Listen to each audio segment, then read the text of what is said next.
എല്ലാവർക്കും മിതാഹാര എന്ന യൂട്യൂബ് ചാനലിലേക്ക് സ്വാഗതം. ഇന്നത്തെ നമ്മുടെ വീഡിയോ ഫാറ്റ് ബേണിംഗ് ഫുഡ്സിനെ പറ്റിയാണ്. അതായത് നമ്മുടെ ശരീരത്തിൽ അടിഞ്ഞുകൂടിയ കൊഴുപ്പ് പോകാൻ സഹായിക്കുന്ന 10 ഇമ്പോർട്ടൻറ്റ് ഫുഡ്സിനെ പറ്റിയാണ് ഇന്നത്തെ നമ്മുടെ വീഡിയോ. ഒന്നാമത്തെ ഫുഡ് എന്ന് പറയുന്നത് നട്ട്സും സീഡ്സും. നമ്മുടെ ഡയറ്റിൽ നമ്മൾ കൂടുതൽ ആൽമണ്ട്സ്, വാൽനട്ട്സ്, അതുപോലെ തന്നെ സീഡ്സിൽ വരുന്ന ചിയ സീഡ്, ഫ്ലാക്സ് സീഡൊക്കെ ഇൻക്ലൂഡ് ചെയ്യുന്നത് നമ്മുടെ ഫാറ്റ് ബേൺ ചെയ്യുന്നതിന് നമ്മളെ സഹായിക്കുന്നുണ്ട്. ഒന്നാമത് അത് നമ്മുടെ വിശപ്പ് കുറയ്ക്കും. അതുപോലെ അത് പ്രോട്ടീൻ റിച്ച് ആണ്. അതുപോലെ നമുക്ക് ഒമേഗ 3 ഫാറ്റി ആസിഡ്സ് ഒക്കെ തരുന്നുണ്ട്. അതുകൊണ്ട് തന്നെ അത് നമ്മളെ വെയിറ്റ് ലോസിന് വേണ്ടി അതുപോലെ ഫാറ്റ് ബേൺ ചെയ്തു പോകുന്നതിന് സഹായിക്കുന്നുണ്ട്. രണ്ടാമത്തെ എന്ന് പറയുന്നത് ഫാറ്റി ഫിഷാണ്, അല്ലെങ്കിൽ ഓയിലടങ്ങിയ കൂടുതലടങ്ങിയ ഫിഷുകളാണ്. നമ്മുടെ മത്തി, അയല അങ്ങനെയുള്ള മീൻ നമ്മുടെ ഡയറ്റിൽ ഇൻക്ലൂഡ് ചെയ്യുന്നത് നമ്മുടെ പ്രോട്ടീൻ കൂടുതൽ നമ്മുടെ ഡയറ്റിൽ കിട്ടുന്നതിനും അതുപോലെ തന്നെ ഒമേഗ 3 ഫാറ്റി ആസിഡ്സും ലഭിക്കുന്നതിനും സഹായിക്കുന്നുണ്ട്. പ്രോട്ടീൻ നമ്മുടെ ഡയറ്റിൽ കൂടുന്നത് കൊണ്ട് തന്നെ അത് നമ്മുടെ വിശപ്പ് കുറയ്ക്കും. അതുപോലെ നല്ല ഫാറ്റ് ഉള്ളത് കൊണ്ട് തന്നെ അത് ചീത്ത കൊളസ്ട്രോൾ അത് ഒക്കെ ബേൺ ചെയ്ത് പോലെ നമ്മളെ സഹായിക്കുകയും ചെയ്യുന്നുണ്ട്. അപ്പോൾ നമ്മുടെ ഡയറ്റിൽ രണ്ടാമത് നമ്മൾ ഇൻക്ലൂഡ് ചെയ്യേണ്ടത് ഓയിൽ ഫിഷുകളാണ്.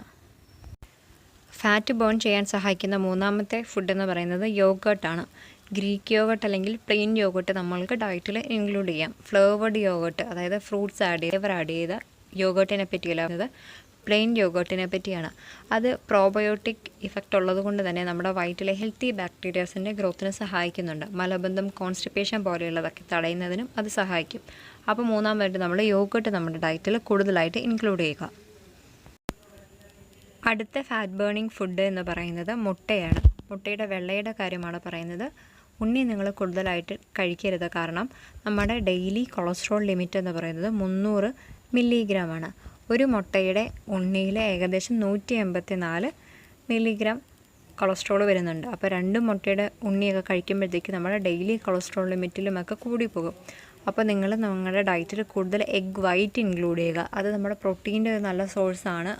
അതുപോലെ തന്നെ അത് നമ്മുടെ പ്രോട്ടീൻ കൂടുതലായിട്ട് ചെല്ലുന്നത് കൊണ്ട് നമുക്ക് വിശപ്പ് കുറയ്ക്കുന്നതിനും അത് സഹായിക്കുന്നുണ്ട്. അപ്പം രാവിലെ മുട്ടയുടെ വെള്ളയും ഗ്രീൻ ലീഫി വെജിറ്റബിൾസോ പച്ചക്കറികളിലൊപ്പം കഴിക്കുന്ന ആൾക്കാരിൽ വെയിറ്റ് ലോസ് പെട്ടെന്ന് നടക്കുന്നുവെന്ന് പഠനങ്ങൾ പറയുന്നുണ്ട്. അടുത്തതായിട്ട് ചില്ലി പെപ്പറാണ്. പച്ചമുളകൊക്കെ നമ്മുടെ ബോഡി ഹീറ്റ് കൂട്ടുന്നതിന് സഹായിക്കുന്നുണ്ട്. അതായത് നമ്മുടെ കാലോറീസൊക്കെ കൂടുതൽ ബേൺ ചെയ്തു പോകുന്നതിന് ഈ ഹീറ്റ് നമ്മളെ സഹായിക്കും. അപ്പോൾ ഫാറ്റ് ബേണിംഗ് ഫുഡിൽ വരുന്ന അടുത്ത വിഭാഗമാണ് ചില്ലി പെപ്പർ. അതിൽ നമുക്ക് ക്യാപ്സിക്കം ഒക്കെ ആണെങ്കിലും ഇൻക്ലൂഡ്, ബെൽ പെപ്പർ ആണെന്നാൽ പോലും അതാണെങ്കിലും ഈ ഫാറ്റ് ബേൺ ചെയ്യുന്ന ഇതിന് സഹായിക്കുന്നുണ്ട്. അടുത്തതായിട്ട് കോക്കനട്ട് ഓയിൽ നമുക്ക് വേണ്ട കുറേ എസെൻഷ്യൽ ഫാറ്റ്സ് ഒക്കെ ഉണ്ട്. അത് നമ്മുടെ HDL, അതായത് നല്ല കൊളസ്ട്രോൾ കൂട്ടിയിട്ട് ചീത്ത കൊളസ്ട്രോൾ കുറയ്ക്കുന്നതിനൊക്കെ സഹായിക്കുന്നുണ്ട്. അതുപോലെ തന്നെ അതിൻ്റെ ഡൈജഷൻ നമ്മുടെ വായിൽ നിന്ന് തന്നെ ഫാറ്റ് നമുക്ക് കുറച്ചുകൂടെ സ്റ്റൊമക്കിൽ ചെന്നിട്ട് അതിൻ്റെ ഡൈജഷനൊക്കെ കംപ്ലീറ്റ് ആകത്തുള്ളൂ, അല്ലെങ്കിൽ സ്റ്റാർട്ട് ചെയ്യത്തുള്ളൂ. പക്ഷേ നമ്മുടെ coconut oil lauric acid content ഉണ്ട്. അത് നമ്മുടെ മുലപ്പാലിലൊക്കെ ഉള്ളൊരു ഫാറ്റി ആസിഡാണ്. അത് നമ്മുടെ കോക്കനട്ട് ഓയിലും ധാരാളം അടങ്ങിയിട്ടുണ്ട്. അത് നമ്മുടെ വായിൽ നിന്ന് തന്നെ അതുകൊണ്ട് അതിൻ്റെ ഡൈജഷൻ സ്റ്റാർട്ട് ചെയ്യുന്നു. അതുപോലെ തന്നെ നമ്മുടെ ചീത്ത കൊളസ്ട്രോൾ കുറച്ച് നല്ല കൊളസ്ട്രോൾ കൂട്ടുന്നതുകൊണ്ട് തന്നെ ഇത് ഫാറ്റ് ബേണിങ്ങിന് സഹായിക്കുന്നുണ്ട്.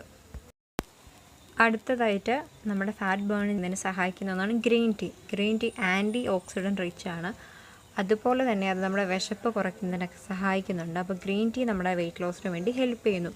അടുത്തതായിട്ട് ആപ്പിൾ സിഡർ വിനെഗർ നമ്മൾ ആഹാരത്തിന് ഒരു അരമണിക്കൂർ മുമ്പ്, ഏത് മീൽസ് എടുക്കുന്നതിനും അരമണിക്കൂർ മുമ്പ് ഒരു ടേബിൾ സ്പൂണൊക്കെ വെള്ളത്തിൽ ഡൈലൂട്ട് ചെയ്ത് കുടിക്കുകയാണെന്നുണ്ടെങ്കിൽ അത് നമ്മുടെ വെയിറ്റ് ലോസിന് വേണ്ടി ഒത്തിരി സഹായിക്കുന്നുണ്ട്. കാരണം അത് നമ്മുടെ ഫാറ്റ് ബേൺ ചെയ്യുന്നതിന് സഹായിക്കും. അതുപോലെ നമ്മുടെ വിശപ്പ് കുറയ്ക്കുന്നതിന് സഹായിക്കുന്നുണ്ട്. അപ്പോൾ നിങ്ങൾ മദർ കൾച്ചറുള്ള ആപ്പിൾ സിഡർ വിനെഗർ തന്നെ ഉപയോഗിക്കാൻ പ്രത്യേകം ശ്രദ്ധിക്കണം. ബ്ലാക്ക് കോഫി പൗഡറിലെ കഫെയിൻ കണ്ടൻറ്റ് നമ്മുടെ ഫാറ്റ് ബേൺ ചെയ്യുന്നതിന് ചെയ്യുന്നു. അപ്പോൾ ഫാറ്റ് ബേൺ ചെയ്യുന്നതിന് നമ്മളെ സഹായിക്കുന്ന ഒരു ഇമ്പോർട്ടൻറ്റ് ഫുഡാണ് കോഫി എന്ന് പറയുന്നത്. ബ്ലാക്ക് കോഫി കുടിക്കുന്നത്, അത് നമ്മൾ ഷുഗർ ആഡ് ചെയ്തിട്ടുള്ള ബ്ലാക്ക് കോഫി അല്ല, പ്ലെയിൻ ബ്ലാക്ക് കോഫി കുടിക്കുന്നത് നമ്മുടെ ഫാറ്റ് ബേൺ ചെയ്യുന്നതിന് സഹായിക്കുന്നുണ്ട്. 10ാമത്തെ ഫാറ്റ് ബേണിംഗ് ഫുഡാണ് വേ പ്രോട്ടീൻ കഴിക്കുന്ന ആൾക്കാരിൽ ഫാറ്റ് ബേണിംഗ് കൂടുതലായിട്ട് നടക്കുന്നു, അല്ലെങ്കിൽ പെട്ടെന്ന് നടക്കുന്നുവെന്ന് പഠനങ്ങൾ തെളിയിച്ചിട്ടുണ്ട്. ഈ വേ പ്രോട്ടീൻ നമ്മൾ വർക്കൗട്ട് ചെയ്യുന്ന ആൾക്കാർക്ക് ഈ എൻഡ്യൂറൻസ് ലെവൽ, അത് പെർഫോമൻസ് ലെവലൊക്കെ കൂടുതലായിട്ട് കാണുന്നുണ്ട്. അതുകൊണ്ട് തന്നെ അവർ കൂടുതൽ നേരം അവർക്ക് വർക്കൗട്ട് ചെയ്യാനുള്ള ഒരു കപ്പാസിറ്റി കിട്ടുന്നുണ്ട്. അങ്ങനെ അത് ഫാറ്റ് ബേണിങ്ങിന് സഹായിക്കുന്നുണ്ട്. അപ്പോൾ ഈ 10 ഫുഡാണ് നമ്മൾ ഫാറ്റ് ബേണിന് സഹായിക്കുന്ന മെയിനായിട്ടുള്ള ഫുഡെന്ന് പറയുന്നത്. അപ്പോൾ നിങ്ങളുടെ ഡയറ്റിൽ ഇതൊക്കെ കൂടുതലായിട്ട് ഇൻക്ലൂഡ് ചെയ്യുക. വെയിറ്റ് ലോസിന് വേണ്ടി ശ്രമിക്കുന്നവരാണെങ്കിൽ ഇതൊക്കെ ഇൻക്ലൂഡ് ചെയ്ത് വണ്ണമൊക്കെ കുറയ്ക്കാൻ ശ്രദ്ധിക്കുക. നിങ്ങൾക്ക് ഡയറ്റ് പ്ലാനുകളൊക്കെ ഇഷ്ടംപോലെ നമ്മുടെ ചാനലിലുണ്ട്. അപ്പോൾ നിങ്ങൾക്കത് ഫോളോ ചെയ്യാവുന്നതാണ്. ഈ വീഡിയോ ഇഷ്ടപ്പെട്ടാൽ, പ്രയോജനപ്പെട്ടാൽ നിങ്ങൾ ലൈക്ക് ചെയ്യുക, ഷെയർ ചെയ്യുക, സബ്സ്ക്രൈബ് ചെയ്യുക. താങ്ക്